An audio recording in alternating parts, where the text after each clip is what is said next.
नमस्कार मित्रांनो, मी आज तुम्हाला माझा चहा बनवून दाखवणार आहे. याच्यामध्ये मी घेतली आहे तुळस, अ, ही आहे दालचिनी, ही आहे मेथी दाणे, ही आहे अद्रक, हे आहे वेलदोडे, हा आहे गवती चहा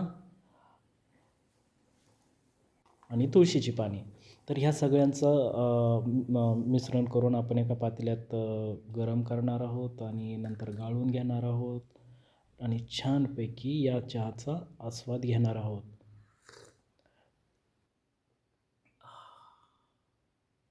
मस्त. एक नंबर चहा.